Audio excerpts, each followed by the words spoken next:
ท่านทั้งหลายวันนี้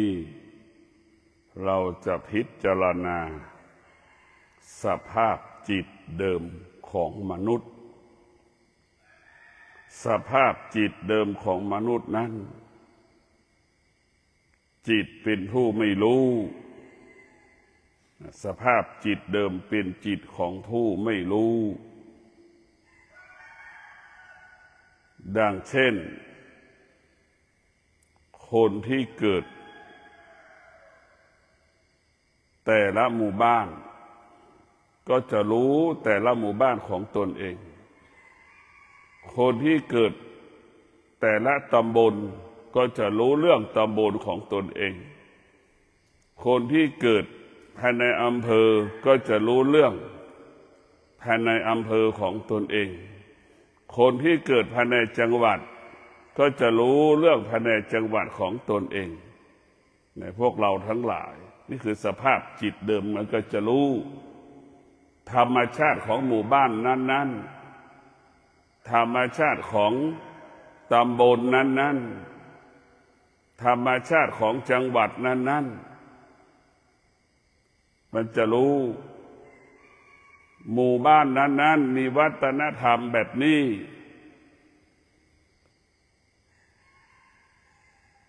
ตำบลนั้นๆมีวัฒนธรรมแบบนี้อำเภอนั้นๆมีวัฒนธรรมแบบนี้จังหวัดนั้นๆก็มีวัฒนธรรมที่หลากหลายกันในพวกเราทั้งหลายนี่แหละคือสภาพจิตเดิมก็จะรู้สิ่งที่มันเกิดขึ้นรอบๆตัวเรานี่คือสภาพจิตเดิมมันก็จะรู้แบบนี้เช่นคนที่เกิดในป่าในขุนเขาเขาก็จะรู้เรื่องในป่าในขุนเขาเขาก็สามารถดำรงตนอยู่ในป่าในขุนเขาได้อย่างงดงามนี่แหละสภาพจิตเดิมสภาพจิตเดิมที่เราเกิดในป่าในขุนเขาเราก็จะอยู่ในป่าในขุนเขาได้อย่างเป็นปกติไฟฟ้ามีก็ได้ไม่มีก็ได้เรียกว่าไม่มีค่า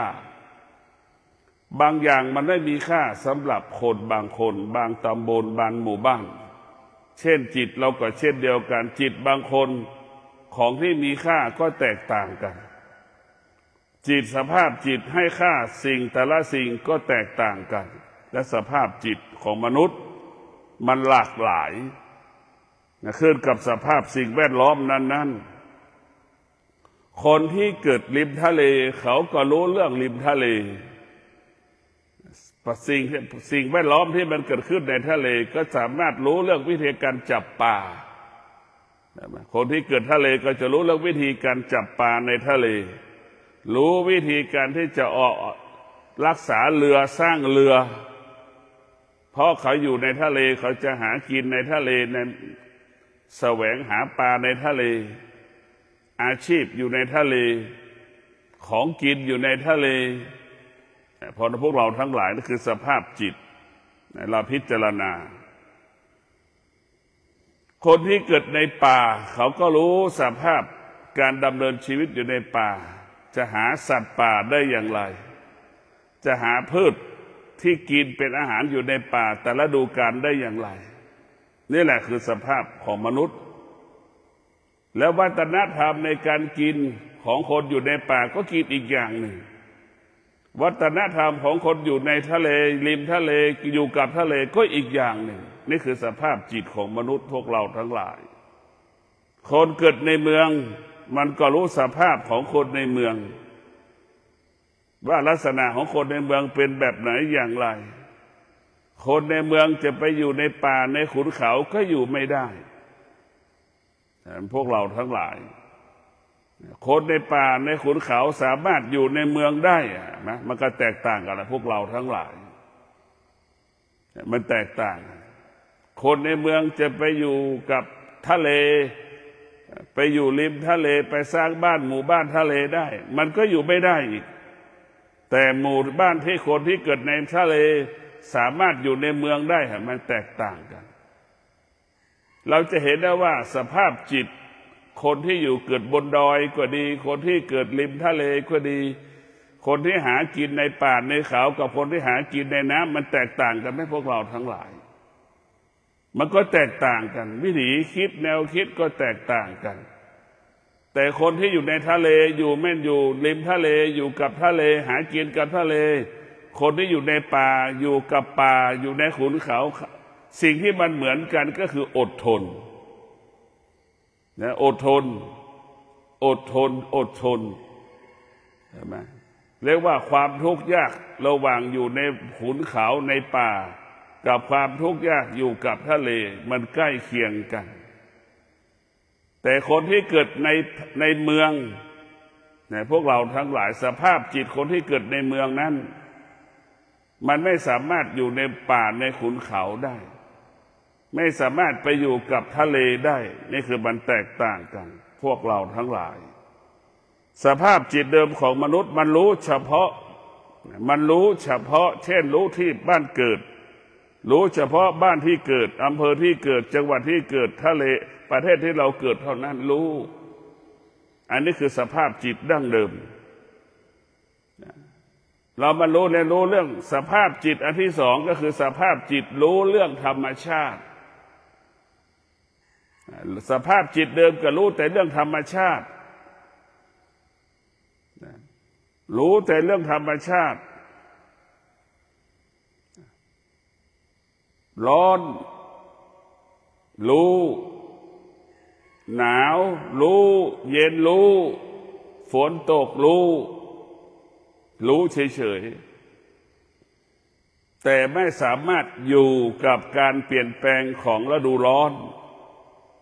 ฤดูหนาวฤดูฝนนั้นได้ในพวกเราทั้งหลายนี่แหละคือรู้สภาพจิตเดิมของเรานะมันรู้เฉยๆทั้งที่เราเกิดจากธรรมชาติเราก็ยังไม่รู้เรื่องธรรมชาตินะพวกเรามันรู้มันจิตของเราไม่ได้เป็นจิตของผู้รู้เฉยๆรู้โดยธรรมชาติของมันจิตเดิมคุ้นเรียกว่าคุ้นเคยธรรมชาติจิตเดิมของเราเนี่ยคุ้นเคยกับธรรมชาติสภาพจิตเดิมของเรามันยังไม่รู้เรื่องธรรมชาติอีกนะคุ้นเคยกับธรรมชาติแต่ไม่รู้เรื่องธรรมชาติร้อนปรากฏก็สำแดงอาการเห็นไหมฝนตกก็สำแดงอาการความหนาวเย็นปรากฏก็สำแดงอาการเห็นไหมนี่แหละสภาพจิตเดิมของมนุษย์ก็เป็นอย่างนี้มาดูสภาพจิตของมนุษย์อีกระดับหนึ่งสภาพจิตมนุษย์ที่อยู่พยายามจะเรียนรู้เช่นนักเรียนอนุบาลเรามีโรงเรียนแล้วก็เรียนกอไก่ขอไข่เรียนภาษาอังกฤษเรียนภาษาไทยเรียนภาษาจีนเนี่ยนี่คืออีกระดับหนึ่งก็รู้อีกรู้กว้างไปอีกนิดหนึ่งแต่พวกเราทั้งหลายรู้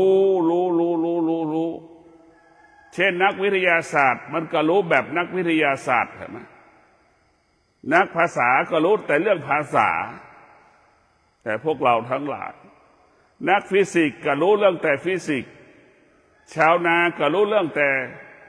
ทำนาชาวสวนก็รู้แต่เรื่องทำสวนชำนาญในทำสวนชำนาญในการทำนาจะรู้เรื่องอย่างนั้นแหละนี่คือจิตของมนุษย์พวกเราจะวิธีรู้ของมนุษย์แต่สภาพจิตที่ได้รับการฝึกฝนอบรมสภาพจิตที่ได้รับการฝึกฝนอบรมจิตเป็นจิตของผู้รู้อันนี้คือเรื่องเอาธรรมะมาพัฒนาสภาพจิตที่ได้รับการฝึกฝนอบรมจิตเป็นจิตของผู้รู้จิตของผู้รู้ก็รู้เรื่องธรรมชาติของกายเกิดมาเพื่อแก่เกิดมาเพื่อเจ็บเกิดมาเพื่อตายนี่รู้เรื่องธรรมชาติจิตของผู้รู้ก็จะรู้เรื่องธรรมชาติของจิต รู้เรื่องธรรมชาติของจิตธรรมชาติของจิตเบื่อรำคาญหงุดหงิดอึดอัดธรรมชาติของจิตเมื่อจิตได้รู้เรื่องเมื่อจิตได้รับการฝึกฝนจิตก็รู้เรื่องธรรมชาติของจิตจะไม่ตอบสนองสิ่งที่จิตมันรู้นี่เราฝึกฝนจิตเป็นผู้รู้จิตรู้สิ่งใดจิตจะไม่ตอบสนองสิ่งนั้นตาเห็นรูปเกิดความอยากจิตมันจะไม่ตอบสนองความอยากพวกเราทั้งหลายหูของเราได้ยินเสียงมันก็ไม่ตอบในเสียงจะไม่หลงในเสียงจะไม่ยึดติดในเสียงนี่แหละคือจิตรู้เรื่องธรรมชาติของจิตเราจะไม่ยึดติดรูปรสกลิ่นเสียงพวกเราทั้งหลายนี่คือจิตของผู้รู้จิตของผู้รู้ก็จะรู้เรื่องธรรมชาติของฤดูกาลที่เกิดการเปลี่ยนแปลงเช่นฤดูร้อนฤดูหนาวฤดูฝนอีกพวกเราทั้งหลายคือจิตของลักษณะของมนุษย์และจิตเป็นผู้รู้เรื่องธรรมชาติแล้วก็อยู่เหนือธรรมชาติรู้เรื่องธรรมชาติก็ละธรรมชาติจิตเป็นผู้รู้เรื่องธรรมชาติไม่ตามรู้ธรรมชาติที่มันปรากฏ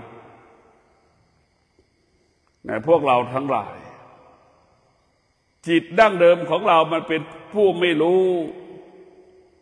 เรามาฝึกฝนอบรมแล้วจิตเราถึงจะเป็นจิตของผู้รู้ดังสภาพจิตที่เราเรียนรู้ดังเช่นนักวิทยาศาสตร์ก็รู้เรื่องเฉพาะเช่นคนที่ผลิตเครื่องบินก็จะรู้เรื่องเครื่องบินส่วนใดส่วนหนึ่งของเครื่องบินเนี่ยมันจะรู้แบบหน้าที่เกินไปเครื่องบินหนึ่งลำเนี่ยเรียกว่ามีวิศวกรหลายหลากหลายเพราะฉะนั้นพวกเราทั้งหลายการปฏิบัติธรรมของเราการประพฤติธรรมของเรานั่นเรามาฝึกจิตมาอบรมจิตให้จิตของเราเป็นจิตของผู้รู้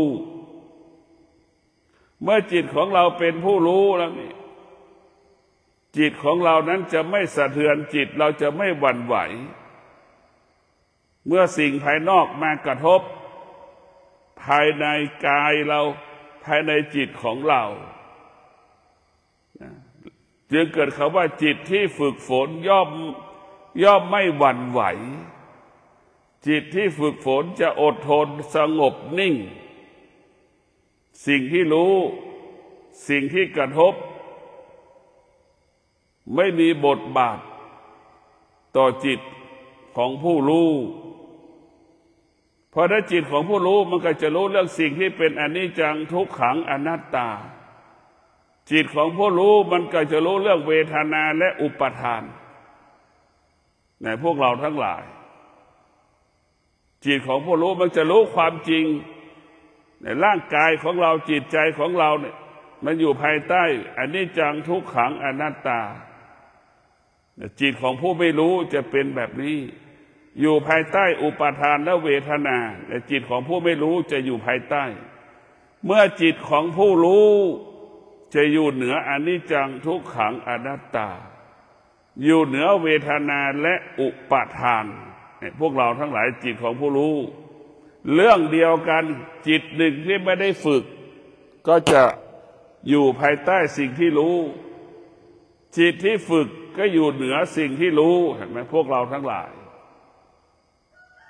มันจะแตกต่างกันตรงนี้การฝึกจิตของเราพวกเราทั้งหลายให้จิตของเราเป็นผู้รู้อะไรที่มันไม่เที่ยงจิตมันจะไม่ยึดติดอะไรที่มันไม่เที่ยงจิตมันจะไม่สนใจไม่ให้ความสำคัญจิตมันก็จะผ่านทุกสิ่งทุกอย่างสิ่งที่มันไม่เที่ยงมันจะผ่านนะเหมือนเรานั่งรถจากเชียงใหม่ไปกรุงเทพแล้วก็จะผ่านไปนั้นผ่าน เราจะไม่ให้ค่าไม่ให้ความหมายสิ่งใดๆทั้งสิ้นรู้แล้วก็ผ่านไปให้มันผ่านไปเพราะจิตมันเป็นจิตของผู้รู้มันจะไม่ยึดติดสิ่งที่มันไม่เที่ยงสภาพจิตของเรามันน่ากลัวเพราะมันเป็นจิตของผู้ไม่รู้เหมือนแม่อุ้มท้องลูกเห็นไหมแม่อุ้มท้องลูกอยู่ในท้องแม่ลูกมันยังไม่เข้าใจแม่นึกดูกันแล้วกันลูกยังไม่เข้าใจแม่ก็ยังไม่เข้าใจลูกกันนี่คือความจริงพวกเราทั้งหลายเพราะเราไม่ได้ฝึกจิตของเรามันเป็นจิตของผู้ไม่รู้แม่ก็ยังไม่รู้ลูกก็ยังไม่รู้แม่ไม่เข้าใจลูกไม่เข้าใจแม่พวกเราทั้งหลายถ้าเราฝึกฝนอบรมแล้วจิตของเราจะเป็นผู้รู้เช่นแม่เป็นผู้รู้แม่ก็ไม่ยึดติดในลูกเป็นผู้รู้ลูกก็ไม่ยึดติดในแม่เมื่อลูกเป็นผู้รู้ลูกก็จะไม่สร้างภาระให้แม่เมื่อลูกเป็นผู้รู้ลูกก็จะไม่ขอเงินแม่ใช้เมื่อลูกเป็นผู้รู้ลูกจะไม่สร้างภาระให้แม่ให้พ่อลูกจะไม่ขอเงินพ่อแม่ใช้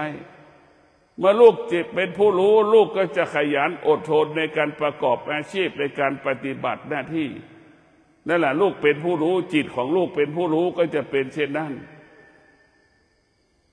จิตของแม่เป็นผู้รู้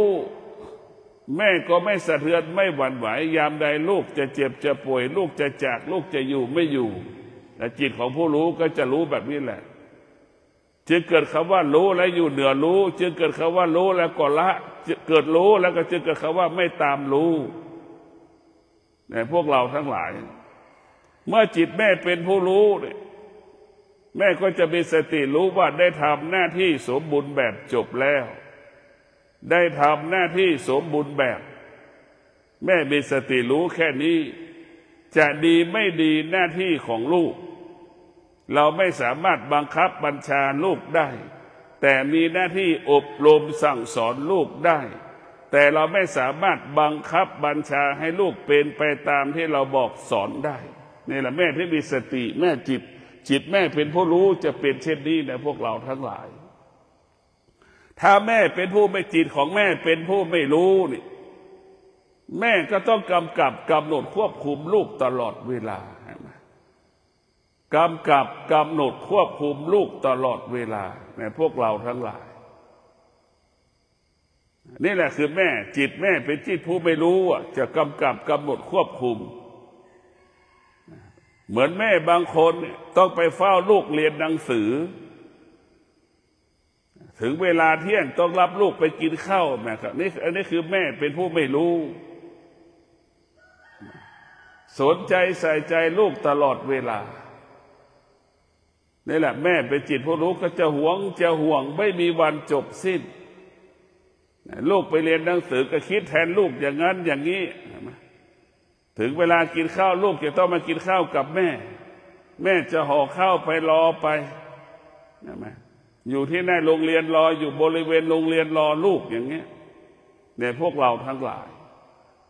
การจิตที่แม่จิตของแม่เป็นผู้ไม่รู้นี่มันก็จะไปยึดติดในลูกสร้างภาระสร้างความอึดอัดให้กับลูก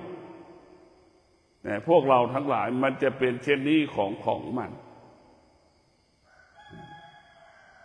นจะเป็นเช่นนี้มันเป็นแบบนี้ของมันพวกเราต้องมีสติพิจารณามีสติพิจารณามีสติพิจารณามีสติพิจารณามีสติพิจารณาจนถึงที่สุดเราก็จะรู้ความจริงเราก็จะละความจริงเราก็จะอยู่เหนือความจริงเห็นไหมมันซ้อนกันสองคำรู้ความจริงละความจริงแล้วเราก็จะอยู่เหนือความจริง เช่นการพัดพรากเป็นความจริงเราจะไม่เกิดอาการร้องไห้เสียใจเมื่อการพัดพรากมาโกรธเพราะเรารู้เราก็จะอยู่เหนือมันพวกเราทั้งหลายเมื่อจิตเป็นผู้รู้จิตแม่เป็นผู้รู้จิตลูกเป็นผู้รู้นี่ก็จะไม่สร้างภาระไม่สร้างปัญหาให้กันและกันจะต้องรับผิดชอบจะต้องรับผิดชอบหน้าที่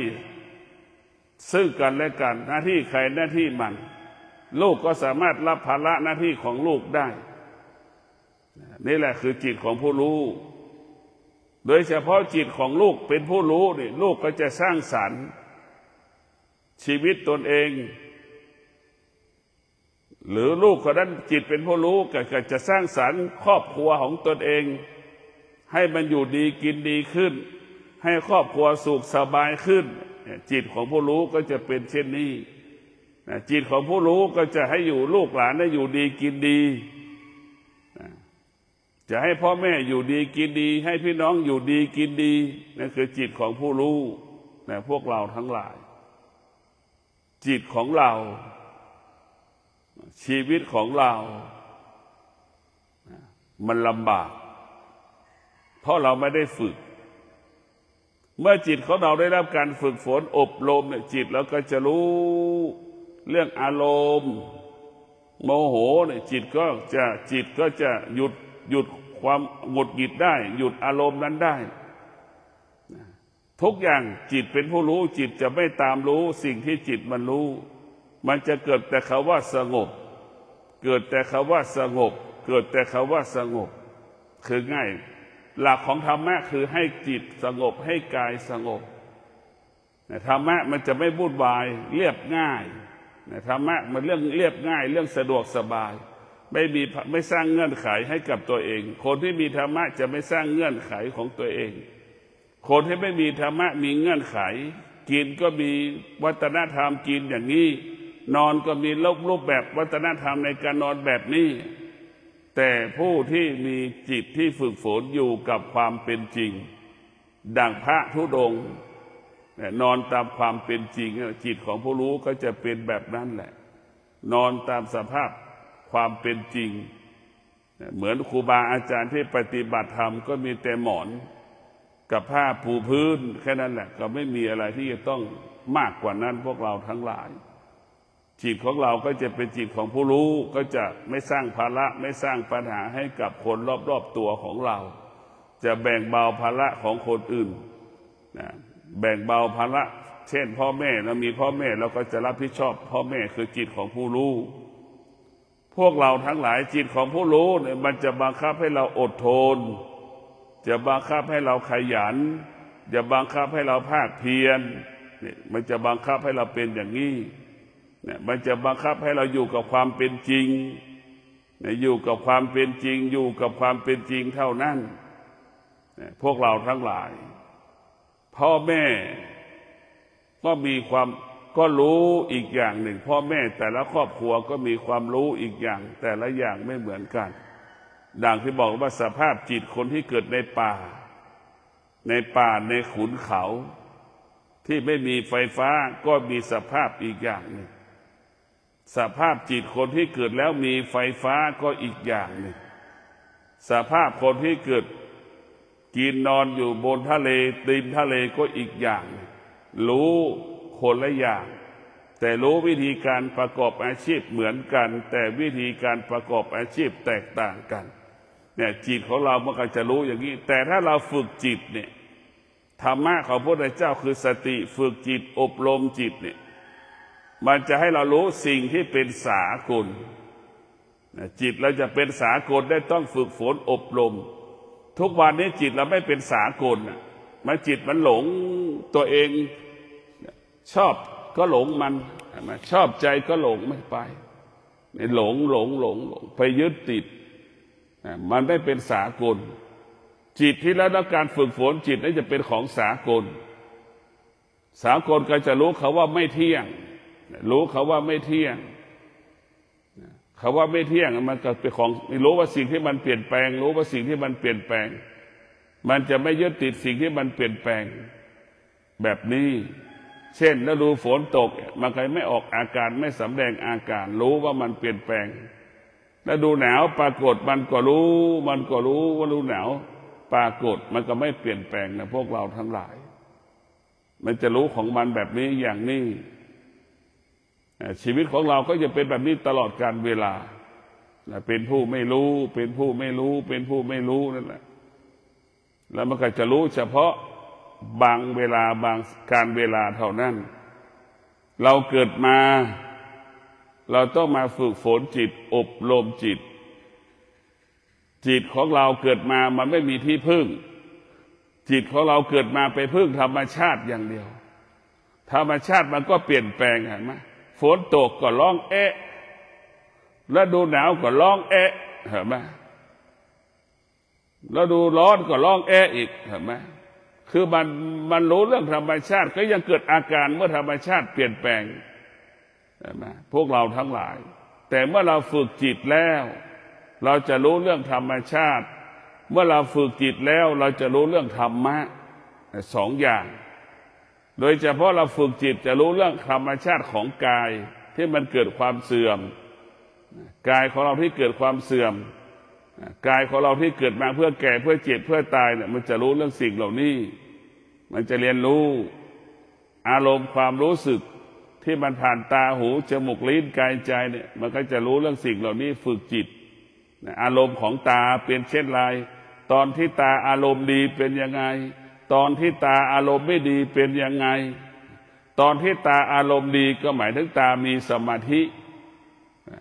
ตอนที่ตาไม่อารมณ์ไม่ดีก็เหมือนตาไม่มีสมาธิพวกเราทั้งหลายเช่นเดียวกับหูอารมณ์ดีก็เป็นอีกลักษณะหนึ่งหูอารมณ์ไม่ดีก็อีกอย่างหนึ่งพวกเราทั้งหลายสภาพจมูกอารมณ์มันดีก็อีกอย่างหนึ่งสภาพอารมณ์ที่ไม่ดีก็อีกอย่างหนึ่งเนี่ยเราก็พิจารณาในสิ่งเดียวก็เป็นอีกอย่างคนละอย่างมันไม่เหมือนกันเนี่ยเราจะต้องเรียนรู้แบบนี้แหละธรรมชาติของนักธรรมะนักปฏิบัติก็จะรู้แบบนี้ในพวกเราทั้งหลายเราจะเห็นว่าพระปฏิบัติหลวงปู่มั่นเนี่ยก็จะวิธีการที่จะหลุดพ้นเป็นพระอรหันต์หลุดพ้นจะหลุดพ้นเข้าไปสู่พระนิพพานหลวงปู่มั่นก็เสียสละละรูปแบบการเป็นมนุษย์ทุกๆอย่างอะไรที่เป็นมนุษย์หลวงปู่มั่นก็จะละการเป็นมนุษย์ทุกๆแบบประเพณีวัฒนธรรมที่มนุษย์เป็นอยู่เนี่ยหลวงปู่มั่นก็สลัดวัฒนธรรมประเพณีของคฤหัสถ์การเป็นชาวบ้านออกให้หมดให้สิ้นไปสู่สภาพประเพณีวัฒนธรรมที่จะเป็นพระพุทธเจ้าไปสู่สภาพประเพณีรูปแบบการจะได้บรรลุธรรมเห็นธรรมหลวงปู่มั่นจึงมีบาตรกับจีวรของสมบัติของหลวงปู่มั่นคือบาตรกับจีวรบาตรกับจีวรบ้านหลวงปู่มั่นก็คือธรรมะอาหารหลวงปู่มั่นก็คือธรรมะที่นอนหลวงปู่มั่นก็คือธรรมะทุกอย่างเป็นธรรมะสมบัติของหลวงปู่มั่นคือธรรมะตรงข้ามกับคฤหัสถ์ทั่วไปที่มีชีวิตอยู่บนโลกใบนี้สมบัติเต็มไปด้วยสมบัติวัตถุสิ่งของต่างๆซึ่งเป็นของนอกกายนะวิธีการรู้ต่างกันพวกเราทั้งหลายประเพณีวัฒนธรรมครูบาอาจารย์ที่จะปฏิบัติธรรมเข้าสู่มรรคผลนิพพานก็มีการอีกรูปแบบหนึ่งนี่คือสภาพจิตของมนุษย์โดยเฉพาะสภาพจิตของพ่อแม่ครูบาอาจารย์ที่ปฏิบัติธรรมคือต้องการความหลุดพ้นไม่ต้องการกลับชาติมาเกิดจึงละสิ่งต่างๆที่มันเป็นของมนุษย์ละพฤติกรรมการเป็นมนุษย์จะกินข้าว3 มื้ออย่างเงี้ยนักบวชทั้งหลายผู้ที่ปฏิบัติธรรมทั้งหลายก็จะกินข้าว1 มื้อเห็นไหมหลัง1 มื้อเราจะไม่เคี้ยวอาหารใดๆทั้งสิ้นอะไรที่เคี้ยวด้วยฟันเราจะไม่กินเราจะใช้แต่ดื่มเช่นน้ำปานะเท่านั้นพวกเราทั้งหลายวัฒนธรรมของการรับรู้ก็ต่างอีกต่างหนึ่งเช่นนักวิทยาศาสตร์ก็จะรู้อีกเรื่องหนึ่งเห็นไหมนักวิทยาศาสตร์ก็รู้อีกลักษณะหนึ่งมันก็แตกต่างกันไปพวกเราทั้งหลายแต่ธรรมะของพระพุทธเจ้านั้นรู้เพื่อละรู้และสลัดสิ่งที่เรารู้ออกไปจากกายจากจิตรู้ของธรรมชาติรู้และสะสมสั่งสมรู้ความรู้ก็สะสมความรู้ ท้ายสุดเราก็ไปติดในความรู้กลายเป็นกาวเราก็กลายเป็นหนูติดกาวไปติดในความรู้พวกเราทั้งหลายส่วนภาคปฏิบัตินั้นอยู่ติดกับสติมีสติรู้มีสติรู้กายมีสติเรื่องอารมณ์ของจิตแค่นั้นรู้สองอย่างเพราะพ่อแม่ครูบาอาจารย์ที่จะปฏิบัติธรรมประพฤติธรรมนั้นจะแตกต่างจากพระเป็นพระสงฆ์ก็แตกต่างจากพระสงฆ์ดังหลวงปู่มั่นพระสงฆ์จำประเทศไทยใน300,000 กว่ารูปหลวงปู่มั่นก็แตกเป็นมนุษย์เหมือนกันเป็นพระสงฆ์เหมือนกันแต่หลวงปู่มั่นเป็นมนุษย์ที่เหนือมนุษย์หลวงปู่มั่นเป็นพระสงฆ์ที่เหนือพระสงฆ์เป็นพระสงฆ์ที่เหนือพระสงฆ์หลวงปู่มั่นจึงเป็นต้นแบบอย่างของพระสงฆ์ที่ปฏิบัติธรรมประพฤติธรรมนี่แหละหลวงปู่มั่นจึงเป็นต้นแบบเป็นแบบอย่างของพระกรรมฐานในพวกเรามันจะเป็นต้นแบบแล้วหลวงปู่มั่นเป็นที่ยอมรับของพระในประเทศต่างประเทศเรียกว่าหลวงปู่มั่นเป็นที่ยอมรับของคนทั่วโลก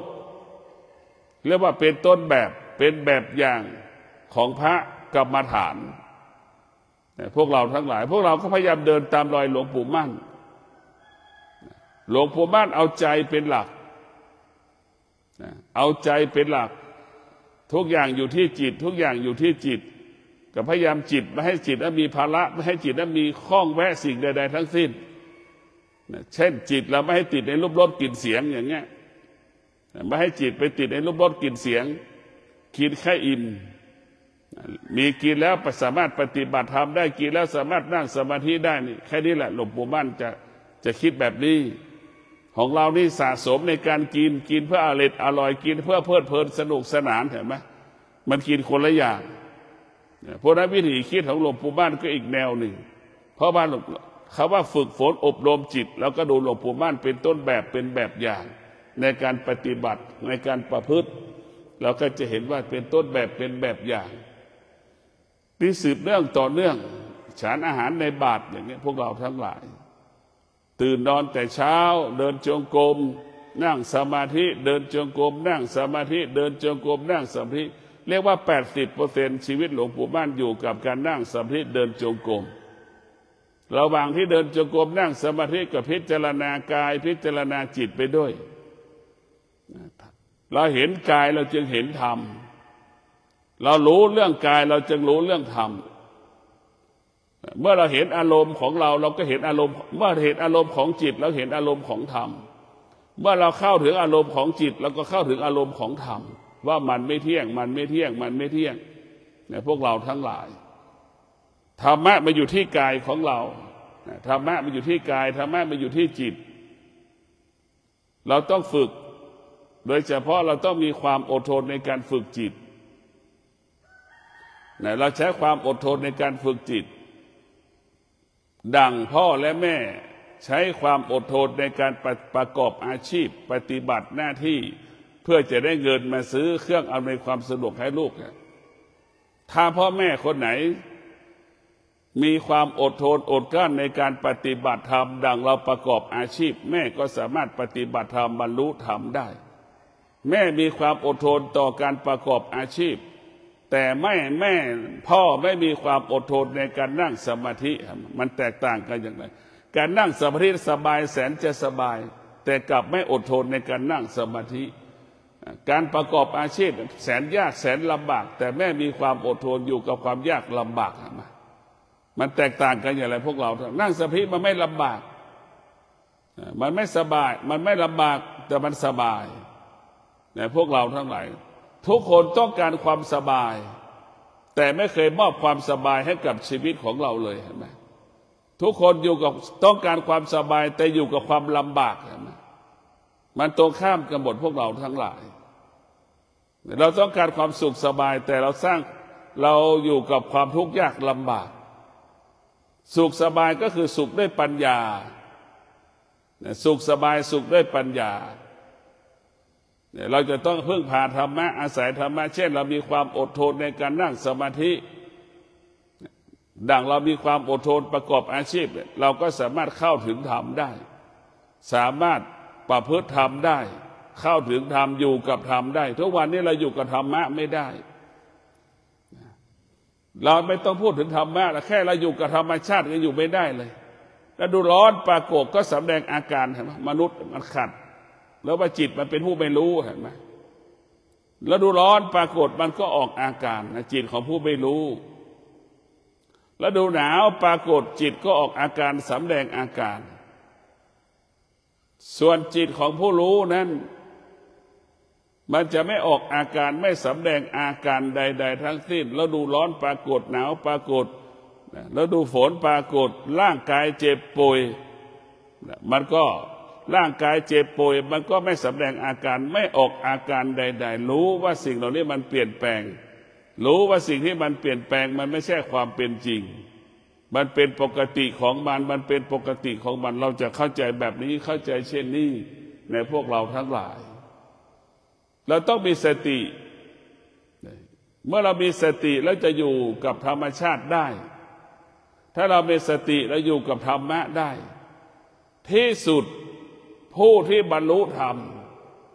ที่สุดผู้เข้าถึงธรรมเนี่ยอยู่กับธรรมชาติได้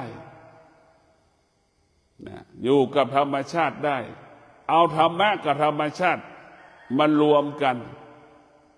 เอาธรรมะกับธรรมชาติอยู่รวมกันจนเป็นเนื้อเดียวกันธรรมะกับธรรมชาติรวมกันพวกเราทั้งหลายแต่ถ้าเราเข้าไม่ถึงธรรมในธรรมชาติก็อีกอย่างธรรมะก็อีกอย่างเราจะพูดแบบนี้ถ้าเราเข้าถึงที่สุดแห่งธรรมแล้วธรรมะกับธรรมชาติจะต้องรวมกันเป็นหนึ่งรวมกันเป็นหนึ่งอาศัยกันดังจิตอาศัยร่างกายร่างกายเป็นธรรมชาติเห็นไหมเราฝึกจิตจิตเป็นธรรมะจิตจะอยู่เหนือธรรมชาติแต่ถ้าเราไม่ได้ฝึกจิตจิตก็เป็นธรรมชาติอยู่ภายใต้อารมณ์ความรู้สึกของจิตจิตอยู่ใต้อำนาจของความเจ็บปวดของร่างกายเห็นไหมมันก็จบทุกข์ยิ่งกว่าเก่าเนี่ยพวกเราทั้งหลายถ้าเราฝึกจิตจิตเราจะอยู่เหนือมันอยู่เหนือสิ่งที่เรารู้ร้อนเราก็อยู่เหนือมันหนาวก็อยู่เหนือมันนี่แหละการฝึกจิตพวกเราทั้งหลายมีสติรู้มีสติรู้ให้เราได้โปรดพินิจพิจารณา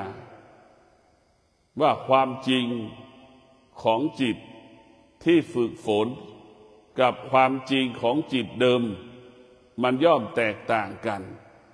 จิตที่ฝึกฝนก็เปรียบเสมือนเด็กอนุบาลเรียนกอไก่ขอไข่นั่นแหละจิตที่ฝึกฝนจิตที่ไม่ได้ฝึกฝนก็เหมือนเด็กที่ไม่ได้เรียนหนังสือกอไก่ก็ไม่รู้ขอไข่ก็ไม่รู้เห็นไหมมันได้ฝึกฝนมันก็จะเป็นเช่นนั้นพวกเราทั้งหลายจิตที่ฝึกฝนก็จะเป็นผู้ที่อดทนอดทนอดทนอดทนจิตที่ไม่ได้ฝึกฝนเป็นผู้ไม่อดทนพวกเราทั้งหลายคนที่อยู่กับธรรมชาติเนี่ยเป็นผู้ไม่อดทนอดทนเหมือนกันแต่อดทนน้อยคนที่มีธรรมะหัวใจที่มีธรรมะจะเป็นผู้ที่มีความอดทนมากมีวิริยะภาคเพียรมากมีความเพียรมากในการดำเนินชีวิตในการปฏิบัติหน้าที่ของมนุษย์ของคนพวกเราทั้งหลายเราฝึกจิตนั่นคือให้จิตมีธรรมให้จิตอยู่กับธรรมให้จิตอยู่กับธรรมเมื่อจิตเราได้รับการฝึกฝนอบรมแล้วจิตเราจะอยู่เหนืออดีตอยู่เหนืออนาคตอยู่เหนือปัจจุบันที่สุดเราปฏิบัติธรรมประพฤติธรรมไม่มีอดีตไม่มีอนาคตไม่มีอดีตไม่มีอนาคตไม่มีปัจจุบันมันยิ่งใหญ่ขนาดไหนพวกเราทั้งหลายไม่มีอดีตไม่มีอนาคตไม่มีปัจจุบันการปฏิบัติธรรมของเราจะยิ่งใหญ่จิตมันจะอยู่เหนือเรียกว่าไม่มีอะไรสักอย่างจิตมันจะมีแต่คำว่าว่างถ้าจิตรู้แสดงว่าจิตจะมาได้บรรลุมรรคผลนิพพานในพวกเราทั้งหลายรู้ยังไม่ได้บรรลุจิตมันจะต้องว่างตลอดเวลานั่นแหละคือมรรคผลนิพพานฝึกจิตเพื่อให้จิตไม่รู้ถ้าจิตรู้เราไม่สามารถได้บรรลุมรรคผลได้ถ้าจิตมันบรรลุมรรคผลแล้วจิตนั้นจะไม่รู้เลยรู้ถึงแม้รู้ไม่ตอบสนองนั่นแหละคือไม่รู้หมายความว่าไม่ตอบสนองรู้อยู่แต่ไม่ตอบสนองมันเพราะฉะนั้นพวกเราทั้งหลายไอ้รู้แสดงว่าตัวรู้มีตัวมีตนอยู่ รู้และจนมีตัวมีตนแล้วฝึกจิตให้มันรู้เฉยๆแล้วไม่ตอบสนองไม่มีตัวมีตนแดดออกนะไหมเราก็อยู่กับมันได้ฝนตกเราก็อยู่กับมันได้นะแล้วดูหนาวเราก็อยู่กับมันได้เราไม่ต้องจำเป็นต้องมีสิ่งนั้นต้องมีสิ่งนี้มากมายมหาศาลนี่แหละจิตที่บรรลุธรรมนั้นอยู่ด้วยตัวรู้แต่ไม่ตอบสนองสิ่งที่เรารู้ร้อนแต่คนที่ไม่ได้บรรลุธรรมต้องมีผ้าห่มต้องมีพัดลมเห็นไหมเราต้องมีสิ่งต่างๆถ้าเรารู้เนี่ยไม่มีโอกาสได้บรรลุธรรมเห็นธรรมผู้ที่ไม่รู้นั่นแหละก็คือจะได้บรรลุธรรมเห็นธรรมเรียกว่าเรานั่งภาวนาปฏิบัติธรรมนี่เพื่อมาสลัดความรู้ออกไปจากกายจากจิตเพราะสิ่งที่เรารู้มันเป็นอนิจจังเป็นทุกขังเป็นอนัตตาจนถึงที่สุดเราภาวนาจนให้เราไม่รู้นั่นแหละไอ้ตัวไม่รู้นั่นคือตัวนิพพานตัวไม่รู้นั่นคือตัวเข้าไปสู่พระนิพพานรู้เพราะเราอยู่เหนือรู้แล้วละสิ่งที่รู้แล้วไม่ตามรู้นั่นคือหัวใจของพระอรหันต์อยู่ตรงนี้ก็ขอความสุขสวัสดีจงเกิดแก่ท่านทั้งหลายขอให้ท่านทั้งหลายมีสติรู้อยู่เหนือรู้มีสติรู้ละสิ่งที่รู้มีสติรู้ไม่ตามรู้ในหัวใจของพระอรหันต์อยู่ตรงนี้ขอเจริญพร